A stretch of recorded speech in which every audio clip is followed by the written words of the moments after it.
မင်္ဂလာပါဆေးနဲ့ဟိုမွန်ကဖေးကဒေါက်တာဆွေကျူစုပါတယ်ဒီနေ့ဗာပြောချင်လဲဆိုတဲ့အခါမှာဆေးရဝင်တဲ့လူနာရဲ့ဆက်ဆံရေးပေါ့နော်ဆိုတော့ဆေးကန်တစ်ခုကိုလာပြီးဆိုလို့ရှိရင်လူနာတွေကအရန်စိတ်ဖိစီးရတယ်လူနာတွေကလည်းအများကြီးဆရာဝန်ကလည်းကြည့်ရမယ်လူတွေအများကြီးအချိန်ကလည်းမလောက်ဘူးပင်ပန်းနေကြတယ်ဆေးကန်ပြချင်ကဒီလိုနဲ့အတူလေးတွေဖြစ်သွားတဲ့ဒီကြားထဲမှာဆရာဝန်စုမကြောက်လို့ဆိုပြီးကိုဘာဆေးတွေတောက်နေတယ်လဲဘသူတွေကိုပြထားလဲဆိုတခါလေးကြတော့ဖုံးကွယ်တတ်တယ်ပေါ့နော်အဲ့လိုဖုံးကွယ်တဲ့ခါမှာ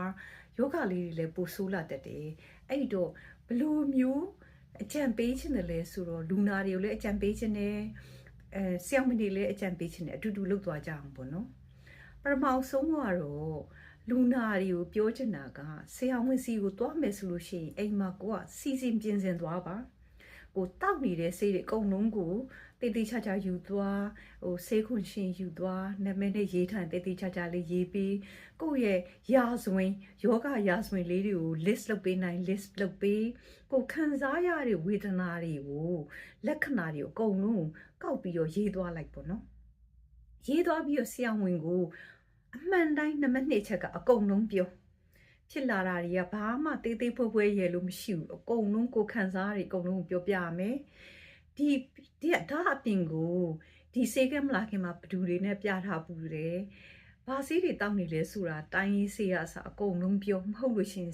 ပေးတဲ့ဆေးတွေနဲ့မတည့်ပြီးနဲ့ပို့ပြီးတော့အခြေအနေစိုးနိုင်တာလို့ဖြစ်တယ်ပေါ့နော်လူနာကဆရာဝန်ကိုကြောက်ဆရာမလို့ဆရာဝန်ဆိုတာတရားသူကြီးလည်းမဟုတ်ဘူး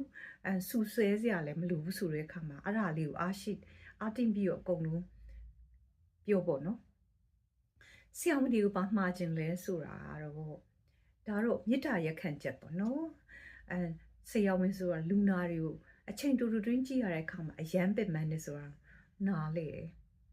ဒါမဲ့လူနာတွေကို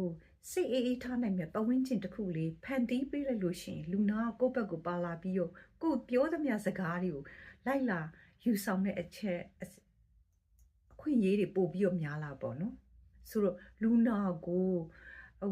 စူပူကျိတ်မောက်တာလေးမလုပ်နဲ့ပေါ့နော်ဘာလို့ဆိုစူသွားလိုက်တာနဲ့လူနာကိုရာဇဝင်တွေအကုန်လုံးမပြောတော့ဘဲနဲ့ပြောလိုက်ရင်ငါလောက်တာတွေမှားမှဆိုလို့ဆိုပြီးထိတ်ချန်တတ်တယ်ဒါကတော့ကိုလဲလူနာဖြစ်တဲ့အခါအဲ့လိုမျိုးလေးတွေဖြစ်တတ်တော့သတိထားမှာပေါ့နော်ပြီးတော့လူနာကိုသုံးတဲ့စကားလုံးတွေကလည်း open question ပေါ့နော်ဖွင့်ပြီးဘယ်လိုခံစားနေရလဲဆိုတော့မျိုးတွေဖွင့်ပေးတာတဲ့ပိတ်ချလဲမျိုးဘာလို့ဒီဆေးတွေတောက်နေတာလဲအဲ့လိုမျိုးပြောဖို့ထက်နော်တကယ်လို့အန်ဂယ်တို့အန်ဒီမရှိဖို့အတွက်မျိုးဆေးတွေမတည့်တာရှိမှဆိုတဲ့အတွက်ကြောင့်မလို့အရင်ကဘာဆေးတွေတောက်ပူလဲဆိုတာကျမသိဖို့လိုအပ်တယ်ဆိုပြီးစိတ်ချမ်းသာတာနဲ့ပြောပေါ့နော်ice ဆိုတဲ့စကားလုံးလေးသုံးလို့ရပါ ice ကတော့ idea concern and expectation လို့ခေါ်တာပေါ့နော်လူနာတွေမှာသူတို့စိတ်ထဲမှာသူတို့ဘာခံစားနေရဘာ idea တွေရှိတယ်လဲနောက်ပြီးတဲ့အခါမှာသူတို့ဘာတွေကိုစိုးရိမ်နေတာလဲကိုကထင်တာတစ်မျိုးလူနာစိုးရိမ်တာတစ်မျိုးဖြစ်တတ်တယ်အဲ့ဒါတွေကသူတို့မေးကြည့်တော့မှဘာတွေသမီးကဘာတွေစိုးရိမ်နေလို့လဲအန်ကယ်ကဘာတွေစိုးရိမ်နေလို့လဲဒါမျိုးလေးတွေမေးလိုက်လို့ရတယ်နောက်ပြီးအန်ကယ်ကဘာဖြစ်စေချင်တာလဲဘာကိုလုပ်ပေးစေချင်တာလဲဆိုတာပြောပြီးတော့မှကိုကသူနဲ့ဆရာညှိယူရတာပေါ့နော်အဲ့လိုဆိုတော့ညီကုန်းချုပ်ပြောချင်တာကတော့စေကုသမှုပါပုံမကောင်းမှုဖို့ဆိုတာဆရာဝန်နဲ့လူနာနဲ့တွဲရက်ပူပေါင်းဆောင်ရွက်မှအောင်မြင်နိုင်မှာဆိုတော့ဒီဗီဒီယိုလေးကိုသိရမိသားစုတွေနဲ့ဆရာဝန်တန်ငယ်ချင်းတွေစီကိုမျှဝေပေးပါအားလုံးကျန်းမာကြပါစေ။